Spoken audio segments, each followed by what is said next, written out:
متقین وہ لوگ ہیں جو غیب پر ایمان رکھتے ہیں، مرنے کے بعد دوبارہ زندہ ہونے پر، اور مرنے کے بعد دوبارہ زندہ ہونے پر، جنت پر، جہنم پر، حساب و کتاب پر جو لوگ ایمان رکھتے ہیں، ایسے ہی جو لوگ نماز ادا کرتے ہیں، اللہ تبارک و تعالیٰ نے جن کو مال دیا ہے اس میں سے خرچ کرتے ہیں، اور اللہ تبارک و تعالیٰ نے حضور پاک صلی اللہ علیہ وسلم سے پہلے انبیاء پر جو کتابیں نازل کیا ہے ان کتابوں پر ایمان رکھتے ہیں، حضور پاک صلی اللہ علیہ وسلم پر اللہ تبارک و تعالیٰ نے جو کتاب نازل کیا ہے یعنی قرآن کریم اس پر ایمان رکھتے ہیں۔ اللہ تبارک و تعالیٰ فرماتے ہیں کہ یہ لوگ متقی ہیں، یہ تقوی کی علامتیں ہیں۔ متقی وہ لوگ کہلائیں گے جو غیب پر ایمان رکھیں، نماز قائم کریں، اللہ تبارک و تعالیٰ نے مال دیا ہے تو مال خرچ کریں، تمام کتابوں پر ایمان رکھیں، وہ لوگ متقی ہیں۔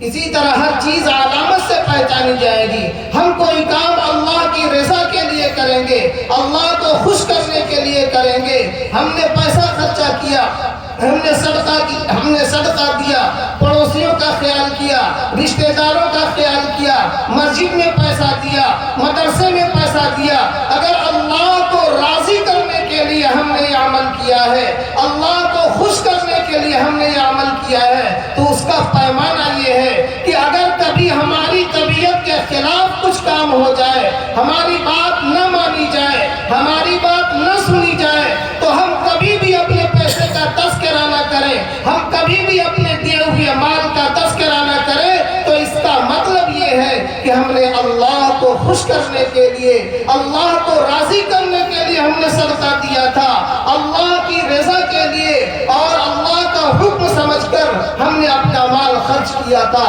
اور اگر بہانے سے ہم نے اپنے مال کا تذکرہ کر دیا، ہم نے کہا کہ میں نے فلاں کا تعاون کیا تھا، فلاں بہت دقت میں تھا اور میں نے اس کا ساتھ دیا، وہ میرا ساتھ نہیں دے رہا ہے، اس کا مطلب یہ ہے کہ ہم اپنے صدقے میں، ہم اپنے تعاون میں مخلص نہیں ہیں، اخلاص کے ساتھ ہم نے وہ کام نہیں کیا ہے۔ تو یہ دعا کریں اللہ تبارک و تعالی ہمیں جو بات کہی جائے اس پر عمل کی توفیق مرحمت فرمائے۔ باتیں تو ہم بہت سی جانتے ہیں لیکن جاننے کے باوجود اس پر عمل نہیں ہو پاتا۔ شاعر کہتا ہے عمل سے زندگی بنتی ہے جنت بھی جہنم بھی، عمل سے زندگی بنتی ہے جنت بھی جہنم بھی، یہ خاکی اپنی فطرت میں نہ نوری ہے نہ ناری ہے۔ یہ انسان اپنے عمل کے ذریعے اچھا عمل کر کے ہم اپنے آپ کو جنت کا مستحق بنا سکتے ہیں، برا عمل کر کے، شریعت و سنت کے خلاف عمل کر کے، اللہ کا حکم توڑ کر کے، حضور پاک صلی اللہ علیہ وسلم کی سنتوں کو چھوڑ کر کے، آپ کے بتلائے ہوئے طریقے کے خلاف عمل کر کے ہم اپنے آپ کو جہنم کی کھائی میں بھی ڈھکیل سکتے ہیں۔ تو آج علم کی کمی نہیں ہے، علم بہت ہمارے پاس ہے، اور علم پھیلانے کے جو ذرائع ہیں اور لوگوں تک علم پہنچانے کا جو طریقہ ہے وہ طریقہ بھی اختیار کیا جاتا ہے۔ آج لمبی لمبی تحریریں آتی ہیں، کتابیں چھپتی ہیں، سوشل میڈیا پر اچھی اچھی باتیں آتی ہیں، چھوٹی چھوٹی بھی ہیں، بڑی بڑی تحریر کی شکل میں بھی باتیں لوگوں کے سامنے آتی ہیں، پڑھتے ہیں اور نگاہوں سے اس کو گزار دیتے ہیں۔ اسی طرح تقریریں بھی ہو رہی ہیں، جلسے بھی ہوتے ہیں، چھوٹی چھوٹی ویڈیو بھی آتی ہے، ہم سنتے ہیں لیکن ہمارے اوپر اس کا اثر نہیں ہوتا، لیکن ہم عمل نہیں کر پاتے۔ لیکن کام جو ہے کرنا ہوگا، جو کرنے والا کام ہے ہم کریں گے تبھی ہوگا۔ صرف سننے سے، صرف پڑھنے سے جانکاری تو ہو جائے گی، معلومات تو ہو جائے گی، لیکن عمل جب تک نہیں ہوگا تو اس کا کوئی خاطر خواہ فائدہ ہونے والا نہیں ہے۔ اور عمل جو نہیں ہو پاتا اس کی وجہ کیا ہے؟ جانکاری کے باوجود، علم کے باوجود نماز فرض ہے، روزہ فرض ہے، زکوٰۃ دینا فرض ہے، مال ہے تو حج کرنا فرض ہے، پڑوسیوں کے حقوق ادا کرنا ہے، رشتہ داروں کے حقوق ادا کرنا ہے، ساری چیزوں کو جاننے کے باوجود جو عمل نہیں ہو پاتا وہ اس وجہ سے کہ ہمارے ارد گرد کا جو ماحول ہے وہ اس کے خلاف ہے. ہمارے آس پاس جو لوگ رہتے ہیں وہ ایسے نہیں ہیں جو شریعت پر عمل کرنے والے ہوں, سنت پر عمل کرنے والے ہوں, نماز کا اہتمام کرنے والے ہوں. ان کو دیکھ کر کے معاشرے کے شریعت و سنت کے مطابق نہ ہونے کی وجہ سے ہمارا بھی عمل شریعت و سنت کے مطابق نہیں ہو پاتا. جہاں شریعت و سنت پر عمل ہوتا ہے, جہاں تمام لوگ شریعت و سنت پر عمل کرتے ہیں, تو تمام لوگوں کے لیے عمل کرنا آسان ہو جاتا ہے, کسی کو دقت اور دشواری نہیں ہوتی. میں ایک مثال دیتا ہوں جو بہت آسانی سے آپ لوگوں کو سمجھ میں آ جائے گی. اسی معاشرے میں ہم رہتے ہیں, اس گاؤں میں رہتے ہیں, دوسرے گاؤں ہے, پورے شہر کا حال یہی ہے کہ نمازیں تو دن میں 5 ہیں اور ہفتے میں ایک جمعہ کی بھی نماز ہے. جمعہ کی نماز کا کتنا اہتمام ہوتا ہے. گاؤں میں کوئی بھی آدمی ایسا نہیں رہتا جو جمعہ کی نماز نہ پڑھتا ہو, جو مسجد میں جمعہ کے لیے نہ آتا ہو. گاؤں میں نہیں ہے, بازار میں ہے, وہ جمعہ کی نماز پڑھتا ہے لیکن دوسری نمازوں میں غفلت ہو جاتی ہے. وجہ یہی ہے کہ جمعہ کی نماز سارے لوگ پڑھتے ہیں, جمعہ کی نماز میں تمام لوگ شریک ہوتے ہیں, اور جو دوسری نمازیں ہیں اس میں کچھ غفلت ہو جاتی ہے, سستی ہو جاتی ہے, کوتاہی ہو جاتی ہے. تو دیکھ دیکھ کر جو غفلت میں ہے وہ بھی اطمینان کر لیتا ہے کہ فلاں بھی نماز نہیں پڑھا, فلاں بھی نماز نہیں پڑھا. لیکن یہ غفلت اچھی بات نہیں ہے. حضور پاک صلی اللہ علیہ وسلم نے ارشاد فرمایا, من نام عن صلاة فلیصلیها اذا ذکرها فإن ذلك وقتها. آپ علیہ الصلوۃ والسلام ارشاد فرماتے ہیں کہ اگر کوئی سو جائے, اور ایسا ہوتا ہے آدمی تھکا ہو اور بہت گہری نیند لگی ہو, نماز کا وقت آ گیا اور اس کی نیند نہیں کھل سکی, سویا رہ گیا, آپ علیہ الصلوۃ والسلام فرماتے ہیں کہ جب وہ سو کر بیدار ہو, جب سو کر اٹھے اور اسی وقت وہ نماز پڑھ لے, وہی اس کی نماز کا وقت ہے. اگر ہم سے غفلت ہو جائے, کوتاہی ہو جائے, سستی ہو جائے اور ہم نماز نہ پڑھیں, تاخیر کرتے رہیں تو یہ غفلت ہے. لیکن جیسے ہی ہم کو یاد آیا ہم فوراً نماز پڑھیں, ہم فوراً نماز کے لیے نیت باندھ لیں, وضو کریں اور نماز پڑھ لیں. ایسے غفلت ہوتی رہے گی تو نمازیں پھر چھوٹتی رہتی ہیں, انسان کو احساس بھی نہیں ہوتا. ایک مسلمان کے دل میں یہ بات بھی نہیں آتی کہ میری نماز چھوٹ رہی ہے. لیکن آہستہ آہستہ اگر ہم اپنی غفلت کو دور کریں گے, ہم اپنی غفلت کو ختم کریں گے, تو پھر نماز جب چھوٹے گی تو یہ احساس ہوگا کہ ہماری کوئی چیز گم ہو گئی ہے, کوئی سامان ہمارا گم ہو جاتا ہے تو دل ہمارا کہتا ہے, طبیعت عجیب طرح کی بن جاتی ہے. انسان یہ کہتا ہے کہ میری کوئی چیز گم ہو گئی ہے لیکن مجھ کو پتہ نہیں چل رہا ہے. اسی طرح اگر ہم نماز کے عادی ہو جائیں گے تو پھر نماز ہماری چھوٹے گی تو ہمارا دل یہ کہے گا کہ ہماری کوئی چیز گم ہو. حضور پاک صلی اللہ علیہ وسلم نے ارشاد فرمایا, حضرت ابو ہریرہ رضی اللہ تعالی عنہ کی روایت ہے, آپ علیہ الصلوۃ والسلام نے ارشاد فرماتے ہیں کہ جب مومن بندہ گناہ کرتا ہے تو اس کے دل پر سیاہ داغ اور دھبا پڑ جاتا ہے. اگر گناہ کرنے کے بعد مومن بندہ اللہ سے معافی مانگ لیتا ہے, استغفار کر لیتا ہے, رو لیتا ہے, گڑگڑا لیتا ہے, تو دل کا وہ داغ اور دھبا مٹ جاتا ہے. اور اگر معافی نہیں مانگتا, استغفار نہیں کرتا, گناہ کرتا رہتا ہے تو اس کا پورا دل سیاہ ہو جاتا ہے, پھر وہ گناہ کو گناہ بھی نہیں سمجھ پاتا. آپ علیہ الصلوۃ والسلام ارشاد فرماتے ہیں, ان المؤمن اذا اذنب كانت نقطة سوداء في قلبه فإن تاب واستغفر سقل قلبه فإن زادت حتى تعلو قلبه فذلكم الرعد الذي ذكره الله تعالى كلا بل ران على قلوبهم ما كانوا يكسبون. آپ علیہ الصلوۃ والسلام نے بیان کیا کہ جب مومن بندہ گناہ کرتا ہے تو اس کے دل پر سیاہ داغ اور دھبا پڑ جاتا ہے. اگر معافی مانگ لیتا ہے, استغفار کر لیتا ہے تو وہ داغ اور دھبا مٹ جاتا ہے. اور اگر معافی نہیں مانگتا, استغفار نہیں کرتا تو اس داغ میں, اس دھبے میں اضافہ ہوتا رہتا ہے, یہاں تک کہ پورا دل سیاہ ہو جاتا ہے. تو ہم سے غفلت ہو جائے, ہم سے کوتاہی ہو جائے تو جیسے ہی ہمیں یاد آئے ہم فوراً نماز کے لیے آئیں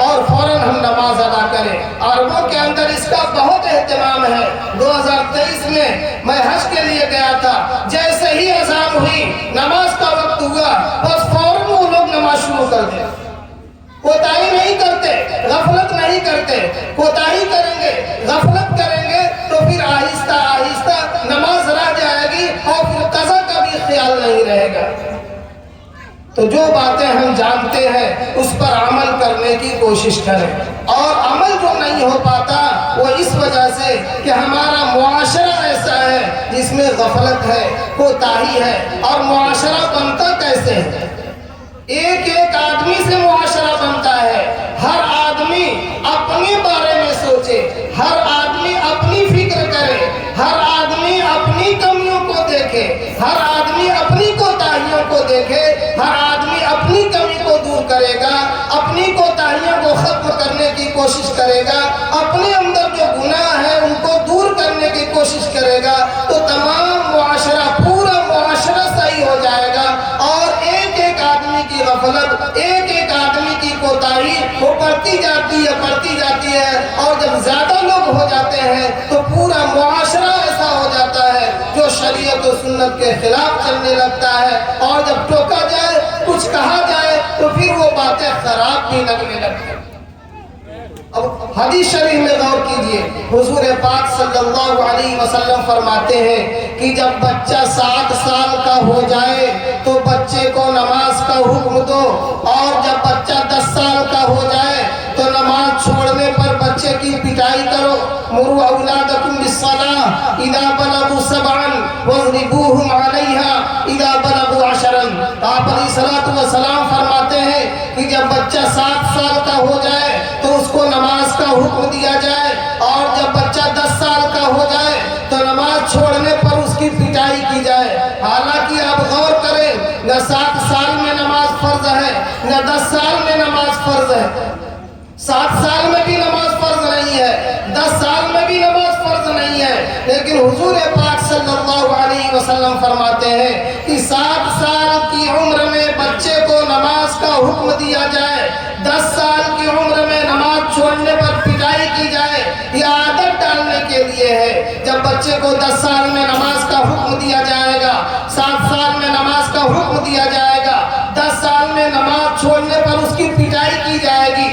جب بچہ بالغ ہوگا، 13 سال میں، 14 سال میں، 15 سال میں جب بالغ ہوگا، بالغ ہوتے ہوتے وہ نماز کا پابند ہو جائے گا، نماز پڑھنے والا ہو جائے گا، تو اپنے اوپر ہم بوجھ ڈال کر کے، اپنی طبیعت کے خلاف کام کر کے، ہمارا جی نہ چاہے، نماز پڑھنے کی طبیعت نہ ہو، پھر بھی ہم اپنے اوپر بوجھ ڈال کر نماز پڑھیں، پھر آہستہ آہستہ نماز ہماری طبیعت بن جائے گی، پھر وہی نماز ہماری عبادت بن جائے گی۔ جیسے کوئی بچہ سائیکل سیکھتا ہے یا کوئی گاڑی چلانا سیکھتا ہے تو شروع میں اس کے ذہن میں یہ بات آتی ہے کہ لوگ دیکھ رہے ہوں گے، بہت تعریف کر رہے ہوں گے کہ میں بہت اچھی سائیکل چلاتا ہوں، بلکہ وہ پوچھتا بھی ہے لوگوں سے کہ میں سائیکل صحیح چلا رہا ہوں کہ نہیں چلا رہا ہوں۔ یہی حال گاڑی کا ہے، لیکن چلاتے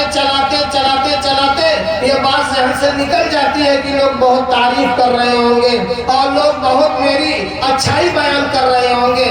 یہی ہر حال کا عمل ہے۔ ہمارا جو دینی عمل ہے، چاہے نماز ہو، روزہ ہو، زکوٰۃ ہو، حج ہو، جو بھی عمل ہے ہم پہلے کرنا شروع کریں، جو بھی خیال آئے اس کی فکر نہ کریں، کام شروع کریں، آہستہ آہستہ ہمارا کام عبادت بن جائے گا۔ امام غزالی علیہ رحمہ فرماتے ہیں کہ ہر کام پہلے ریا بنتا ہے، پھر وہی کام عادت بنتا ہے، پھر وہی کام عبادت بن جاتا ہے۔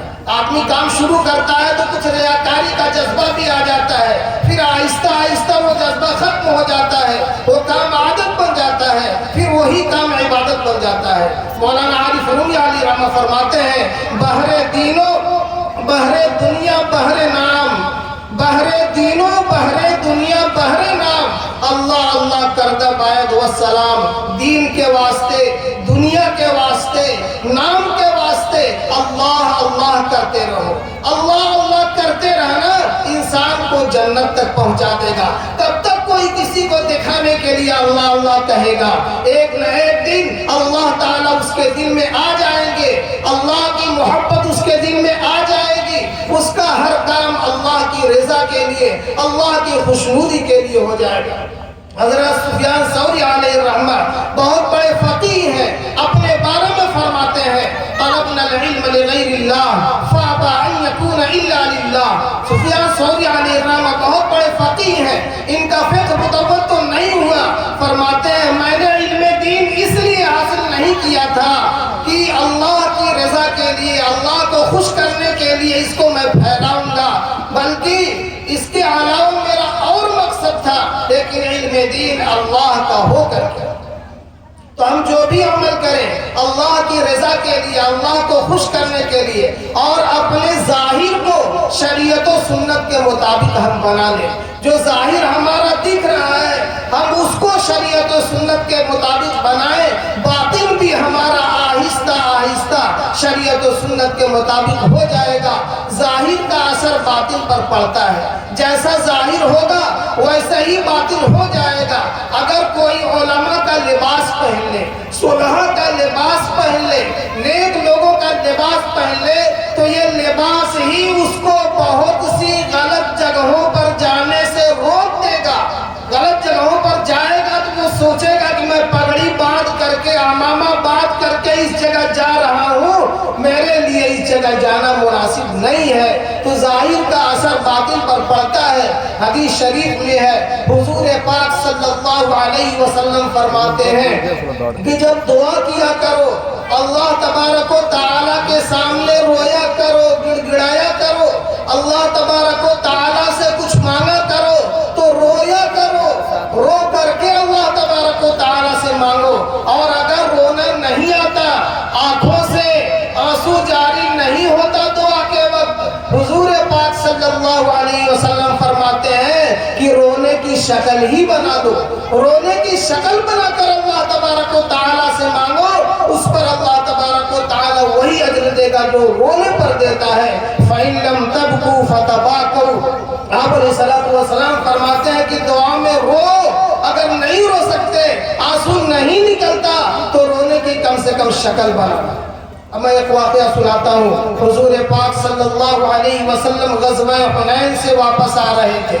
ایک جگہ آپ علیہ السلام نے صحابہ کرام کے ساتھ قیام کیا، نماز کا وقت ہوا، حضور پاک صلی اللہ علیہ وسلم نے اذان دینے کے لیے کہا۔ حضرت بلال رضی اللہ تعالی عنہ نے اذان دینا شروع کر دیا۔ کچھ بچے آئے اور اذان کی نقل کرنے لگے۔ حضرت بلال رضی اللہ تعالی عنہ جس طرح اذان دے رہے تھے، کچھ بچے اسی طرح نقل کرنے لگے، دہرانے لگے۔ جب اذان مکمل ہو گئی، حضور پاک صلی اللہ علیہ وسلم نے فرمایا کہ ان بچوں کو پکڑ لو۔ سب بچے بھاگ گئے۔ ان میں ایک بچہ بڑا تھا جس کا نام تھا ابو محذورہ، اس کو بھاگنے میں شرم آئی، وہ رکا رہا۔ حضور پاک صلی اللہ علیہ وسلم کے پاس ان کو لایا گیا۔ آپ علیہ السلام پر قربان جائیے، آپ نے نہ ڈانٹا، نہ مارا، نہ جھڑکا، بلکہ آپ نے کہا کہو جو کہہ رہے تھے، یعنی اذان جو دہرا رہے تھے دوبارہ اذان دو، کہو اللہ اکبر اللہ اکبر۔ حضرت ابو محذورہ نے اللہ اکبر کہہ دیا، اس لیے کہ اللہ اکبر کا معنی کیا ہے؟ اللہ سب سے بڑا ہے۔ اللہ کی کبریائی اور اللہ کی بڑائی تو مسلمان بھی کرتے تھے، اور کفار مکہ بھی اللہ تبارک و تعالیٰ کی کبریائی اور بڑائی بیان کرتے تھے۔ قرآن کریم میں اللہ تبارک و تعالیٰ نے ارشاد فرمایا قُلْ مَن رَبُّ السَّمَاوَاتِ۔ حضور اللہ تبارک و تعالیٰ نے فرمایا کہ اے نبی، اگر آپ کفار مکہ سے سوال کریں گے، کفار مکہ سے پوچھیں گے کہ زمین و آسمان کا مالک کون ہے، تو کفار مکہ بھی یہی کہیں گے کہ اللہ۔ اللہ کی کبریائی اور اللہ کی بڑائی کفار مکہ بھی کرتے تھے۔ تو ابو محذورہ نے کہہ دیا اللہ اکبر اللہ اکبر۔ اس کے بعد دوبارہ کہا گیا کہ اشہد ان لا الہ الا اللہ۔ تو تھوڑا سا تأمل ہوا، سوچنے لگی کہ یہ تو باقاعدہ توحید کا اقرار ہے، اللہ تبارک و تعالیٰ کی وحدانیت کا اقرار ہے، تو بہت بہت ہی دبے لفظوں میں ابو محذورہ نے کہا اشہدو ان لا الہ الا اللہ۔ اس کے بعد حضور پاک صلی اللہ علیہ وسلم نے فرمایا کہو اشہدو ان محمد رسول اللہ۔ تو اب حضرت ابو محذورہ رضی اللہ تعالیٰ عنہ کو بہت تعامل ہوا، سوچنے لگے کہ ہمارا سارا اختلاف اور ساری لڑائی تو اسی بات کی ہے کہ ہم آپ کو اللہ کا نبی نہیں مانتے، ہم محمد کو اللہ کا رسول نہیں مانتے، سارا اختلاف سارا جھگڑا اسی بات کا ہے، اور یہی بات اس جملے میں کہلوائی جا رہی ہے۔ وہ بہت سوچنے لگے اور بہت ہی دبے لفظوں میں انہوں نے کہا اشہد ان محمد رسول اللہ۔ حضور پاک صلی اللہ علیہ وسلم نے فرمایا نہیں، بلند آواز سے کہو۔ اس طرح اذان مکمل ہو گئی۔ اذان مکمل ہونے کے بعد حضور پاک صلی اللہ علیہ وسلم نے فرمایا کہ اب آپ جا سکتے ہیں۔ حضرت ابو محذورہ رضی اللہ تعالیٰ عنہ فرماتے ہیں کہ اے اللہ کے رسول صلی اللہ علیہ وسلم، اب میں آپ کے پاس سے جانے والا نہیں ہوں، میں مسلمان ہو گیا ہوں۔ یہ کیا تھا؟ اذان کے ظاہر کا اثر تھا، یہ حقیقی اذان نہیں تھی، یہ اذان تعلیم کے لیے تھی، سکھانے کے لیے اذان دی جا رہی تھی۔ اس اذان کا یہ اثر ہوا کہ ابو محذورہ صحابی ہو گئے اور ابو محذورہ حضور پاک صلی اللہ علیہ وسلم پر ایمان لائے۔ تو ظاہر کا اثر باطن پر پڑتا ہے، اور انسان جیسے ماحول میں رہتا ہے اس ماحول کا بھی اثر اس کے اندر آتا ہے۔ اچھے ماحول میں رہتا ہے تو اچھا اثر اس کے اندر آتا ہے، برے ماحول میں رہتا ہے تو برا اثر اس کے اندر آتا ہے۔ یہ خود شہنشاہ بطحہ تاجدار مدینہ سرور کائنات جناب محمد رسول اللہ صلی اللہ علیہ وسلم نے بھی فرمایا ہے۔ آپ نے اچھی اور بری صحبت کی مثال دیا ہے۔ آپ نے فرمایا اچھی صحبت کی مثال ایسی ہے جیسے کوئی عطر بیچنے والے کی دکان پر جائے، وہاں سے کچھ بھی نہیں خریدے گا تو خوشبو لے کر کے آئے گا، وہاں سے 1 تولہ 2 تولہ اور بالکل نہ خریدے لیکن وہاں سے خوشبو تو وہ لے کر کے آئے گا۔ بری صحبت کی مثال دیتے ہوئے آپ علیہ السلام نے فرمایا کہ بری صحبت کی مثال ایسی ہے جیسے لوہار کی دکان پر کوئی جائے، لوہار جو آگ جلاتا ہے اور لوہے کو بناتا ہے، اس کی دکان پر کوئی جائے گا اور اس سے کچھ نہ بنوائے، وہاں سے وہ دھواں لے کر کے آئے گا۔ تو اچھی صحبت اور بری صحبت یہ اثر کرتی ہے۔ معاشرے میں اگر اچھے لوگ ہیں تو انسان دیکھ کر کے اچھا بن جائے گا، اور اگر ایسے لوگ ہیں جو شریعت و سنت میں غفلت ان سے ہو جاتی ہے، کوتاہی ہو جاتی ہے، تو دیکھتے دیکھتے اس کے ساتھ رہنے والا بھی غافل ہو جائے گا۔ یہ صحبت کی مثال ہے، یہ ساتھ رہنے کی مثال ہے۔ ایک واقعہ لکھا ہے، حضرت مولانا رشید احمد گنگوہی بہت بڑے بزرگوں میں ہیں، ان کا تھانہ بھون جانا ہوا۔ اس وقت تھانہ بھون میں حضرت حاجی امداد اللہ صاحب مہاجر مکی علیہ رحمہ رہا کرتے تھے۔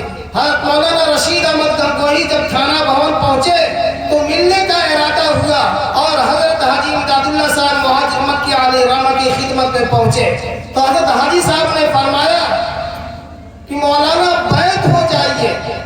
مولانا رشید احمد گنگوہی سے کہا کہ بیعت ہو جائیے، تو مولانا نے کہا میں بیعت تو ہو جاؤں گا لیکن ذکر وکر میرے بس کی بات نہیں ہے، میں ذکر وکر نہیں کروں گا۔ تو حضرت حاجی صاحب نے فرمایا میں نے ذکر ہونے کے لیے نہیں، ذکر کرنے کے لیے نہیں کہا ہے، میں نے بیعت ہونے کے لیے کہا۔ حضرت مولانا رشید احمد گنگوہی بیعت ہو گئے۔ حضرت حاجی صاحب نے فرمایا کہ 3 دن آپ خانقاہ میں رہیے، اس کے بعد آپ چلے جائیے۔ حضرت مولانا رشید احمد گنگوہی فرماتے ہیں کہ میں خانقاہ میں رک گیا، رات میں رہا۔ جب صبح کا وقت ہو گیا تو لوگ تہجد کے لیے اٹھ گئے، مجھ کو کسی نے نہیں اٹھایا، لیکن خود ہی خراب لگنے لگا کہ لوگ اٹھ کر تہجد کی نماز پڑھ رہے ہیں اور ذکر میں مشغول ہیں، میں سویا رہوں یہ اچھی بات نہیں ہے۔ اٹھ کر کے انہوں نے بھی تہجد کی نماز ادا کیا، ذکر کیا، فجر کی نماز ہوئی۔ 3 دن تک یہی معمول رہا۔ اس کے بعد جب جانے لگے، 3 دن پورا ہو گیا تو حضرت حاجی صاحب نے فرمایا کہ کیا حال ہے؟ انہوں نے فرمایا آپ نے تو سب کچھ کرا دیا، جو کچھ ہوتا ہے خانقاہ میں سب کچھ آپ نے کرا دیا۔ حضرت حاجی صاحب نے فرمایا میں نے تو کچھ نہیں کہا تھا، لیکن مولانا رشید احمد گنگوئی فرماتے ہیں کہ خانقاہ میں رہنے والے لوگ جو کچھ کرتے ہیں وہ سب میں نے کیا۔ یہ کیا ہے؟ ساتھ رہنے کا اثر ہے۔